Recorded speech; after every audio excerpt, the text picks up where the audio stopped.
Tem gente que acha que a vida muda num estalo, num acidente, numa gritaria.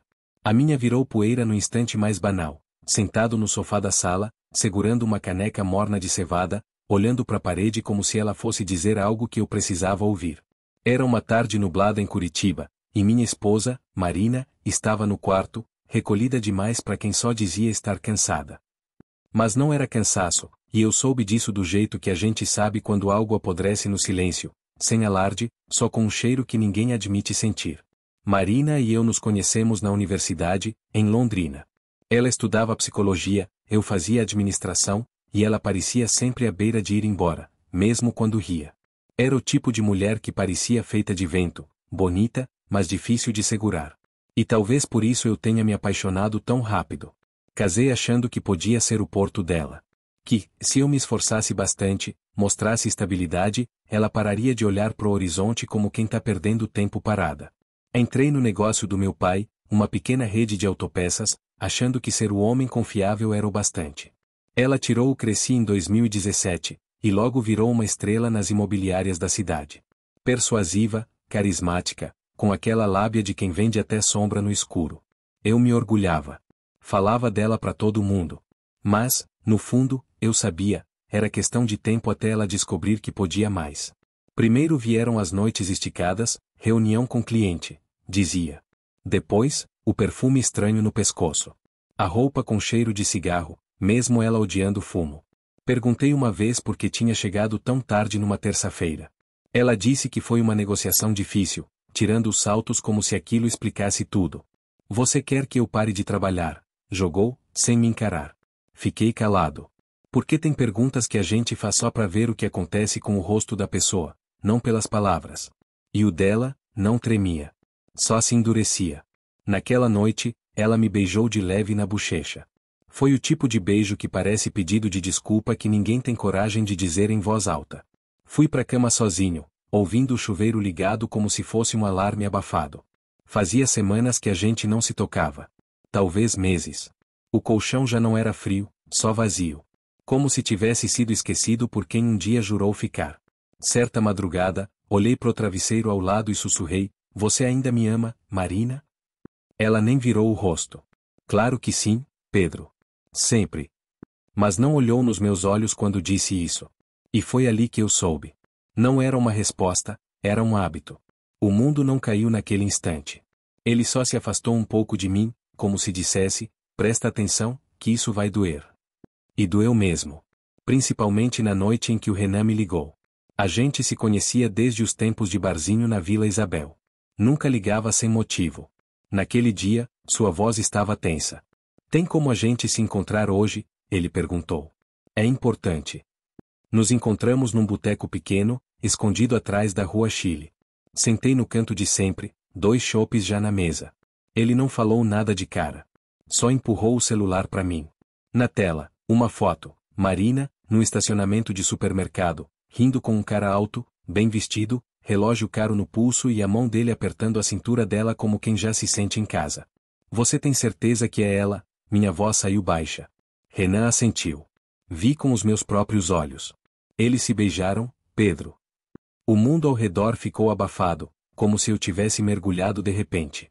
A foto parecia congelar tudo, meu peito, minha raiva, minha vontade de acreditar que era só um engano. Quer o nome dele? Renan perguntou. Tenho um contato, um detetive. Eu nem percebi que já estava dizendo sim. A partir dali, deixei de ser marido. Virei investigador da minha própria história. E descobri que algumas verdades chegam baixinho, mas explodem por dentro como bomba de gasolina. E foi assim que comecei a escutar os estalos de um mundo que já tinha rachado muito antes de eu perceber. Naquela noite, Marina chegou em casa com o cheiro de sempre, um misto de perfume doce e algo que lembrava hortelã. Tirou os sapatos no hall, pendurou a bolsa e disse casualmente. Você ainda acordado? Sim, respondi, sem levantar os olhos da taça de vinho que eu nem queria beber. Fui tomar um chopp com o Renan, acrescentei, medindo cada palavra como se fossem peças de dominó. Ela travou por meio segundo. Nada demais, mas o bastante para mim. Tá tudo bem com ele? Mais ou menos, respondi. A mulher dele anda saindo com outro cara. Ela mordeu o canto do lábio. Nossa, que horror. Eu também ia ficar devastado se acontecesse comigo. Dessa vez, ela demorou para responder. Nunca faria isso com você, disse, com aquela entonação ensaiada de quem já pensou muito na mentira antes de dizê-la. Na manhã seguinte, fui até o escritório do detetive. Se chamava Caetano. Lugar escuro, cheio de papelada, e o cheiro de café velho grudado nas paredes. Me recebeu como quem já viu de tudo, mas ainda se surpreende com a dor no rosto de certos maridos. Ela vai para um congresso em Salvador semana que vem, expliquei. Ele se encostou na cadeira, coçou o queixo. Quer que eu siga? Quero mais que isso. Quero saber se tudo que eu sinto é verdade. Caetano me entregou um gravador pequeno, discreto. Coloca embaixo do banco do carro dela. Ele ativa sozinho quando detecta a voz. Na noite anterior à viagem, esperei Marina dormir e fui até a garagem. Coloquei o aparelho escondido sob o tapete do carro, do lado do passageiro. Vi, na bagagem dela, um estojo de maquiagem que não via uso há meses. E o batom vermelho que ela só usava nas nossas primeiras saídas, quando ainda queria ser notada. Ligo todo dia, tá? Ela disse, me dando um beijo na testa, já no portão. E partiu. Mal ela virou a esquina, eu já estava de volta ao carro. Peguei o gravador, levei pro meu escritório e fechei todas as janelas. O arquivo começava com barulho de motor, depois um sertanejo no rádio, e então, a voz dela. Oi, amor. Meu sangue gelou. Não era pra mim. Nunca foi. A voz dele apareceu em seguida. Grave, descontraída, íntima demais. Saudade de você, minha linda. Fiquei pensando em ontem a noite inteira, ela disse, rindo como alguém que acabou de se apaixonar, de novo, mas por outro. Conversaram sobre o hotel que escolheram, sobre as reservas, sobre um jantar no terraço. Depois, ele perguntou. Seu marido sabe? Ela riu. Uma risada livre, quase cruel. Nem desconfia. Acha que tô atolada de cliente. Melhor assim, ele completou. Deixa o bobo no escuro. Ela não respondeu de imediato. Só murmurou, ele confiaria em mim até se eu dissesse que virei astronauta. E então, silêncio. Eu pausei a gravação. O cômodo pareceu encolher. Não era só traição. Era escárnio. Era ela zombando do cara que segurava a testa dela quando ela dizia estar doente. Que levava sopa na cama. Que ainda acreditava nas promessas de voltar cedo. Tinha algo mais fundo do que o adultério. Era o desdém. E ali, naquele quarto fechado, percebi que amar alguém que mente bem demais é como confiar numa ponte de papel num dia de tempestade. Depois da gravação, o que me restava era juntar os cacos, não do casamento, mas de mim mesmo. Naquela madrugada, entrei no quartinho que Marina usava como escritório. Sempre trancado. Mas eu sabia onde ela escondia a chave, numa caixinha de cerâmica colorida, dessas de feira de artesanato, que ela dizia amar e que eu sempre achei brega demais. O trinco rangeu como se sentisse culpa. Abri gavetas, pastas, envelopes. E ali, entre contratos e recibos de aluguel, encontrei o que eu não estava pronto para ver, um contrato de locação em nome dela. Um segundo apartamento, em outro bairro da cidade. Mobiliado. Contas pagas. Nenhum rastro meu. Peguei o endereço, anotei. Na manhã seguinte, fui até lá. Era um prédio discreto, daqueles com porteiro que nem levanta a cabeça quando você entra. Quando a chave girou na fechadura, o clique pareceu ecoar no corredor vazio. O cheiro do lugar era de limpeza recente, e de mentira bem arrumada. Tudo era bonito, mas impessoal. Móveis modernos, cortinas novas, nenhum retrato. Como se alguém tivesse decorado para parecer lar, mas sem história. E então, no quarto, o impacto final, roupas masculinas numa das gavetas. Não minhas. Camisas passadas, sapatos sociais, um frasco de perfume caro em cima da comoda. Tirei fotos de tudo. Sapatos, escova de dente dele, produtos de barba ao lado dos cremes dela. Um recado num cartão esquecido dentro da gaveta. Obrigado pelo presente. Mal posso esperar pela próxima noite, e... Voltei para casa com a cabeça latejando. Aquilo não era só traição. Era um projeto. Uma segunda vida. Liguei pro número do cartão de visita que encontrei no site da empresa onde Marina trabalhava. Quem atendeu foi uma mulher com voz firme. Meredith? Perguntei, já sabendo. Sim, respondeu. Quem fala? Sou Pedro. O marido da Marina. Precisamos conversar sobre o Eva. Houve uma pausa. Do outro lado, O silêncio de quem sente a parede rachando. Pode ser amanhã? Ela perguntou. Às 13 horas? Naquele apartamento, disse. Vou te mandar o endereço. Desliguei com as mãos trêmulas. Passei o resto do dia encaixotando as coisas da Marina. As roupas, os livros, tudo que carregava o cheiro de uma promessa quebrada. Na manhã seguinte, ela chegou pontualmente. Meredith. Baixinha, cabelos presos, olhos de quem já viu demais. Não chorou. Só entrou. Caminhou comigo pelos cômodos do apartamento secreto, observando os objetos como se tocasse feridas abertas. Mostrei tudo. O bilhete. A escova. As roupas. A cama feita. Eu desconfiava, ela murmurou. Mas não imaginei isso. E quando ouviu a gravação, tapou a boca com a mão, respirando fundo. Depois de um tempo, me olhou com os olhos marejados. E agora? Minha resposta morreu na garganta. Mas a dela foi clara. Fria. Quase doce. Vamos ajudar eles a se mudarem. Hoje mesmo. Juntos. E foi aí que eu percebi, às vezes, a vingança mais certeira é simplesmente a verdade entregue com laço de fita. A tarde caiu cinza naquele dia, como se até o céu quisesse esconder o que estava por vir. Meredith e eu voltamos pro meu carro, os dois em silêncio. Um silêncio que não era constrangido, mas cúmplice, como se já soubéssemos, sem precisar dizer, que algo tinha mudado ali. Passamos em casa para pegar as malas. Eu já tinha empacotado tudo da Marina, vestidos, livros, cremes caros que ela usava só para impressionar. Meredith trouxe os ternos de Eva, os perfumes de importadora e até uma coleção de meias organizadas em rolinhos meticulosos. Entramos no apartamento como dois entregadores do destino. Largamos tudo no chão, no sofá, em cima da cama. Roupas amarrotadas, caixas semiabertas, quadros embrulhados às pressas. A desordem parecia justa. Merecida. Não fui delicada com as coisas dele, Meredith comentou, ajeitando um blazer torto na cadeira. Nem eu, respondi, e pela primeira vez, sorrimos. Um sorriso cansado, mas sincero, de quem reconhece o outro no reflexo da mesma dor. Era como se aquele espaço, construído para esconder, agora servisse para revelar. Tá com fome? Perguntei, tentando quebrar o peso no ar. Com muita, ela respondeu. Mas só topo se tiver fritura. Levei a um lugar que eu conhecia desde garoto. Um boteco escondido no final da rua Iguaçu, que fazia os hambúrgueres mais absurdos da cidade. Cerveja gelada, cheiro de gordura e música sertaneja tocando baixinho no fundo. Sentamos num canto e pedimos 2 x-tudo com batata extra. Comemos devagar, como quem saboreia o gosto do próprio recomeço. A cada mordida, ela contava um pedaço da vida dela com Eva, os sumiços, as desculpas repetidas, os aniversários esquecidos. Ele parou de me olhar como mulher faz tempo, disse, mexendo na batata com o garfo. Agora entendo por quê. Marina também.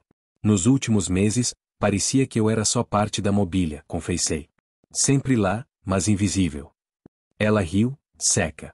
Eles se merecem. No meio da conversa, meu celular vibrou. Era Marina. Voz arrastada, animada demais. Oi, amor, adivinha? Ganhei um prêmio. Parabéns, respondi, mantendo a voz firme. Querem que eu fique aqui mais uns dias. Para fechar uns negócios com o pessoal da Bahia. Mesmo no nosso aniversário? Houve um silêncio breve, só o som da respiração dela no fone. Ah, Pedro, eu sei. Me perdoa. Prometo compensar quando voltar. Tudo bem. Eu entendo. Seu trabalho é importante.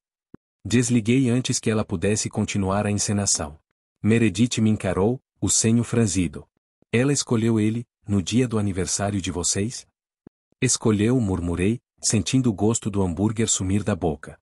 À noite, de volta em casa, liguei pro Caetano, o detetive. Ela disse que vai ficar em Salvador a trabalho, expliquei. Mas queria confirmar. Acabaram de sair de um hotel faz menos de 1 hora, ele respondeu. O congresso acabou ontem. Mas ela e o chefe passaram a noite juntos. Você tem certeza? Tem vídeo. Pedi para ele enviar. Abri o e-mail no computador da sala. Meredith estava ao meu lado, taça de vinho na mão, o rosto tenso. Demos play. Era Marina e Eva, num quarto de hotel luxuoso. Rindo. Deitados juntos. Intimidade de quem esqueceu que o mundo existe do lado de fora. Depois, vieram as palavras que cortam mais que faca. O que você acha que o Pedro tá fazendo agora? ela perguntou, deitada sobre ele. Deve estar em casa, tentando entender mais uma planilha. Riram os dois. Como se eu fosse um palhaço desavisado. Pausei o vídeo. Meredith chorava. Sem barulho.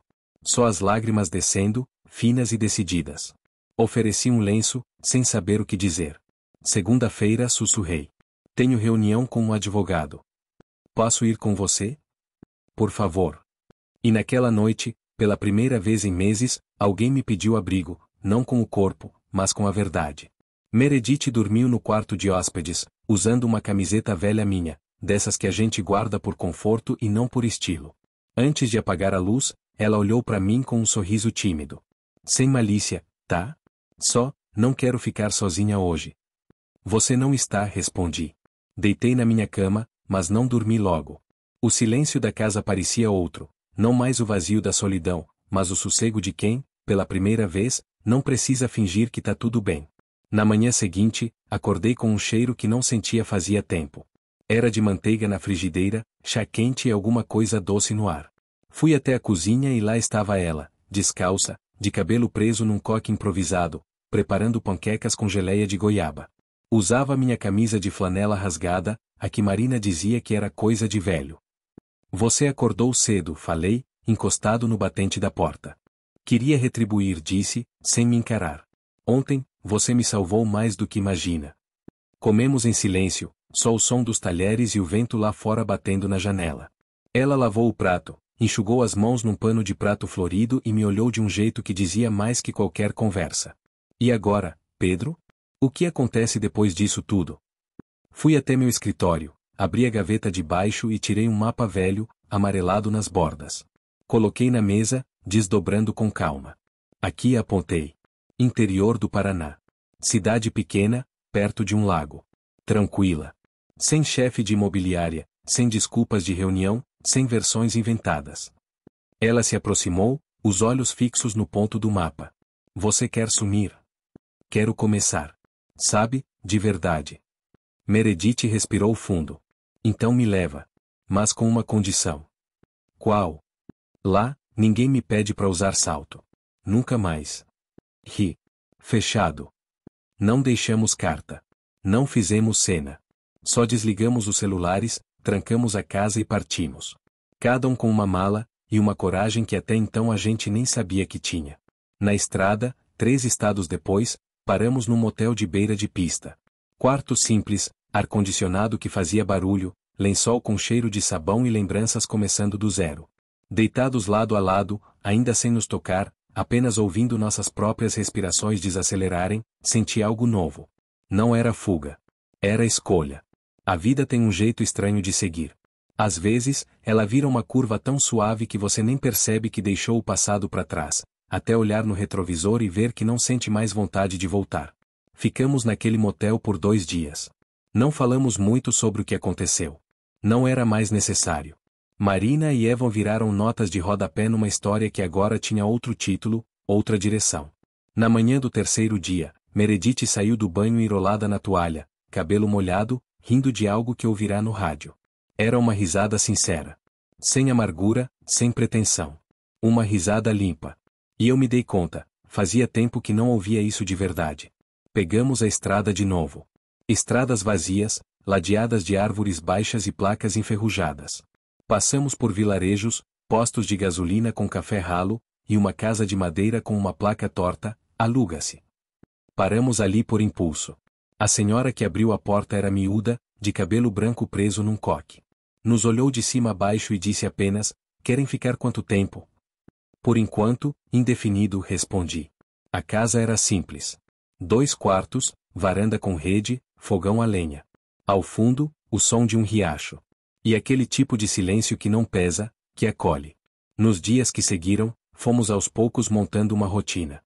Acordávamos cedo, tomávamos café com pão na chapa e caminhávamos até a vendinha mais próxima para comprar o que fosse preciso. Meredith plantou manjericão num vaso velho. Eu arrumei a cerca com tábuas novas.